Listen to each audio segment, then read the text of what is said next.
Hi guys, welcome to my YouTube channel. It's Deborah Arinse here, and on today's video we're going to make some yummy chicken suya recipe. For our ingredients, we'll need some chicken parts depending on what you want, but on this one we're using the thigh and wings. We'll have some garlic and onions that I grated. Here we're using onga, but you can use any jollof seasoning of your choice. Then we have our suya pepper. We're also going to use some seasoning cubes, which I did not really capture in this video, but these are the ingredients we're using: the suya pepper, ginger and garlic, onions that you grate, and then any jollof seasoning of your choice. So you're going to create some incisions on the chicken you want to use so that the seasoning and other things will penetrate right into the chicken, so that you'd have a very delicious chicken. And yeah, basically you have to do that for all the parts you're going to use, especially for these thighs. You know, they are very thick and they need the spices to enter inside. If not, you just have a very, very, very untasteful chicken. But that will be after you wash the chicken and pat them dry. This is the seasoning powder I'll be using. You can use any seasoning of your choice. You can use maybe any chicken seasoning, but this one I think is star.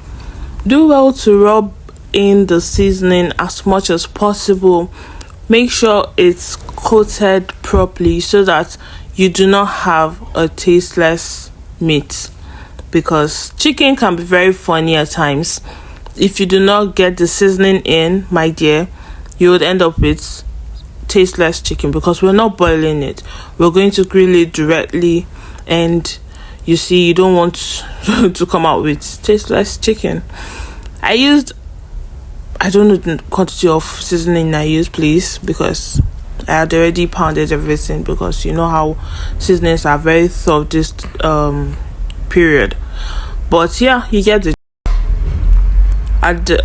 secondly, I added the ginger. Sorry, I keep mentioning ginger. I did not add ginger here. I added garlic, and then that onions I grated. I mixed the both, and I'm adding it to the meat. You can just dump everything together and evenly coat all your protein. If you're doing this in a larger quantity, just get you a big basin, put all the seasoning, put all the yaji you need, and you toss the container.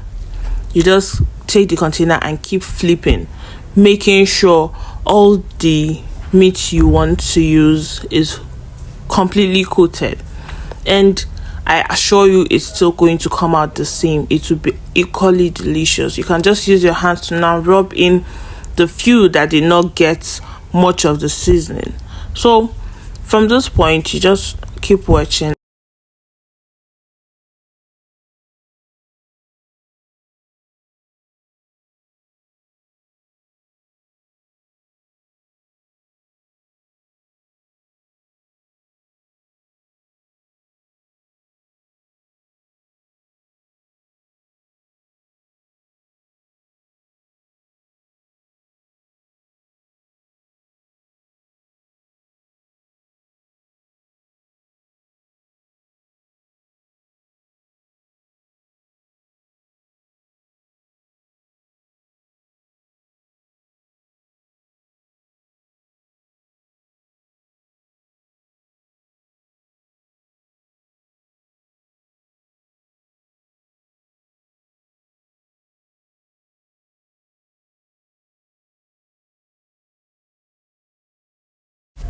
Now we're done coating all the chicken with the spices.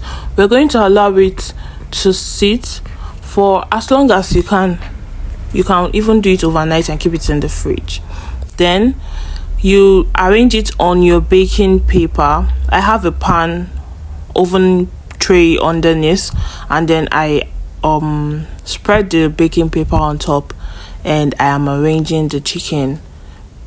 You don't have to put them on top of each other, because I am doing it wrong, to be honest. just spread them evenly so that it will just be on its own and have enough room to bake. You bake this in the oven for 30 minutes to an hour, depending on the way your oven works.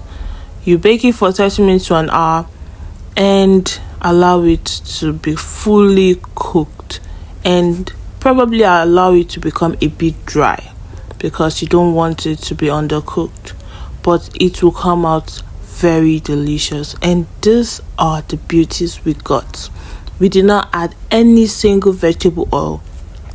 All the grease you're seeing on this meat is coming directly from the chicken.